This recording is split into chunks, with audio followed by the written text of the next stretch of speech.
Assalamualaikum semua murid. Kita sambung pelajaran bagi unit 6 tajuk ruang. Hari ini kamu akan belajar isi padu pepejal. Perhatikan gambar raja ini. Gambar raja yang berwarna biru itu ialah dikenali sebagai kubus. Gambar raja yang berwarna ungu ialah pepejal yang dinamakan sebagai kuboid. Hari ini kamu akan belajar bagaimana mengira isi padu bagi kubus dan kuboid yang membentuk bentuk gabungan. Sebelum kita sambung untuk mengira isi padu bentuk gabungan, kita perhatikan dulu ciri bagi sebuah kubus. Sebuah kubus mempunyai sisi yang semua sisinya adalah sama panjang. Maksudnya, jika satu sisi panjangnya 8 cm, sisi lain juga sama panjang iaitu 8 cm, seperti yang ditunjukkan dalam skrin. Untuk mengira isi padu kubus atau kuboid, caranya ialah kamu darabkan panjang dengan lebar dan tinggi. Di dalam gambar raja ini sudah cikgu tunjukkan manakah yang dikenali sebagai panjang, lebar dan tinggi bagi sebuah kubus dan sebuah kuboid. Mari kita lihat contoh soalan. Perhatikan kubus yang mempunyai sisi 2 cm. Seperti yang cikgu beritahu tadi, setiap sisi bagi kubus adalah sama. Jadi, sekiranya kubus ini panjangnya ialah 2 cm, maka lebarnya juga adalah 2 cm dan tingginya juga 2 cm. Oleh itu, untuk mengira isi padu bagi kubus ini, kamu darabkan 2 cm, darab 2 cm dan darab 2 cm.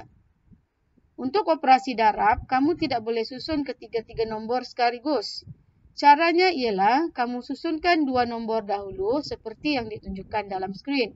2 cm darab 2 cm, kamu dapat 4 cm persegi. Simbol 2 itu dibaca persegi. Seterusnya, darabkan lagi 4 cm persegi tadi dengan 2 cm lagi. Dan kamu dapat jawapannya ialah 8 cm padu. Nombor 3 di belakang huruf M itu ialah padu. Disebut sebagai padu. Jadi, isi padu bagi kubus ini ialah 8 cm padu. Kita lihat contoh soalan yang minta kamu mencari isi padu bentuk gabungan. Perhatikan gambar rajah di bawah. Hitung isi padu bentuk gabungan yang ditunjukkan di bawah. Dalam gambar rajah ini ada dua bentuk, yaitu kuboid A dan kuboid B. Di dalam gambar rajah ditunjukkan panjang bagi kuboid A ialah 1 cm, lebarnya ialah 2 cm, manakala tingginya adalah 5 cm. Bagi kuboid B, panjangnya ialah 8 cm, lebarnya 4 cm, dan tingginya 3 cm. Sekarang kita lihat bagaimana mengira isi padu bentuk gabungan ini. Mula-mula sekali, kamu kira dahulu isi padu bagi A, yaitu 1 cm darab 2 cm darab 5 cm. Buat operasi darab bagi 1 dan 2 cm dahulu. 1 cm darab 2 cm, jawapannya 2 cm persegi. Kemudian, darabkan 2 cm persegi tadi dengan 5 cm lagi. Dan kamu dapat jawapannya ialah 10 cm padu. Selesai mencari isi padu A. Sekarang kita cari pula isi padu kuboid B. Panjangnya ialah 8, lebarnya 4 dan tingginya 3. Jadi, darabkan 8 cm dengan 4 cm dan 3 cm. Buat operasi darab bagi 8 cm dan 4 cm dahulu. 8 darab 4 jawapannya 32 cm persegi. Kemudian darabkan 32 cm persegi tadi dengan 3 cm lagi. Buat operasi darab seperti biasa dan kamu dapat jawapannya ialah 96 cm padu.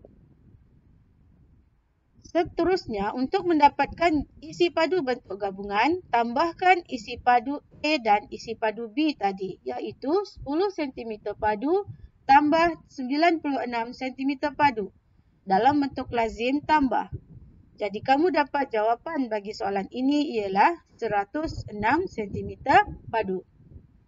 Ingat ya murid-murid, bila diberikan dua bentuk yang berlainan, kamu perlu cari isi padu setiap bentuk secara berasingan.